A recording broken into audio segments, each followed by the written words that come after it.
After 2 weeks of NFL football, I've got a bad case of fantasy whiplash. But Bill Bender from Sporting News Fantasy Source is here to help me sort it all out. Welcome to Ram Fantasy Update. I'm Tom Vandervoort. Bill, 4 top quarterbacks in this league. 3 of them are 1-1. 1 is 0-2. I'm talking about Brees, Stafford, Rodgers, and Tom Brady. If fantasy owners with these guys, should they be concerned at all about maybe some up and down performance so far? Well, you got to watch the game. These were our top 4 fantasy quarterbacks entering the season. And yeah, it's frustrating. Last week, Brees was the only one that went over 20 fantasy points.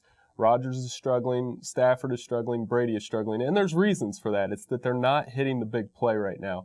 They got to start hitting the big play, and it's going to be a challenge. You look at Tom Brady, no Aaron Hernandez. Aaron Rodgers, no Greg Jennings. Matthew Stafford, no running game. Drew Brees, no head coach. So I've been telling owners to be patient with these guys, especially this week. I like all of them except for maybe Brady against Baltimore to bounce back. But you can't sit these guys. They're too much proven studs. Right. So really, I mean, if they have a poor, you're not going to revisit this issue unless what? I mean, at what point would you consider? I mean, injury, obviously, but is there another point where you might consider sitting a Drew Brees? Well, if you go to 0-3, 0-4, you got to start exploring some of those backup options. A couple guys that have looked good so far, you'd be surprised. Sam Bradford with the Rams, Christian Ponder with the Vikings.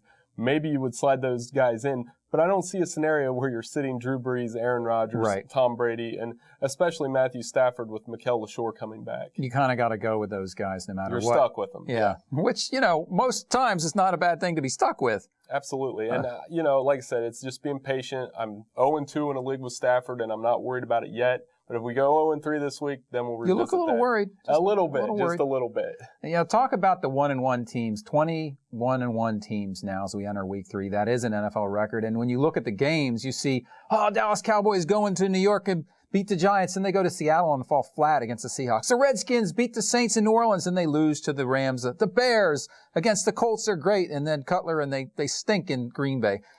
What should fantasy owners be doing? Is this a trend? How do we cope with this? Well, they're making our jobs a lot more difficult at Fantasy Source, I'm going to tell you, because Michael Vick, Drew Brees, the only quarterbacks with back-to-back 300-yard games. Steve Smith, the only receiver with back-to-back 100-yard. And Vick turned the ball over a bunch of times. And Vick has 6 interceptions. Right. Exactly. So it's just an unpredictable game right now.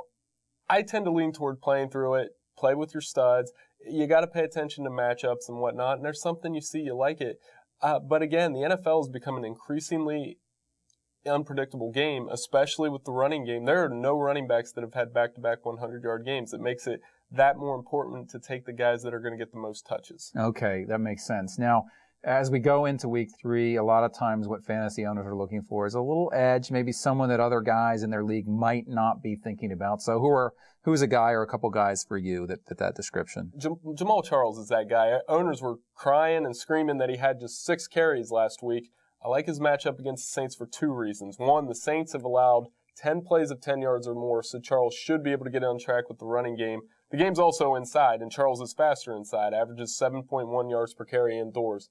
Those 2 factors, Charles bounces back. The Chiefs maybe hang with the Saints. Both of those teams are lousy on defense. I think we got a shootout coming there, and I like Jamaal Charles. All right, there you go. For Bill Bender, I'm Tom Vandervoort. We'll see what happens in week 3 of the NFL season.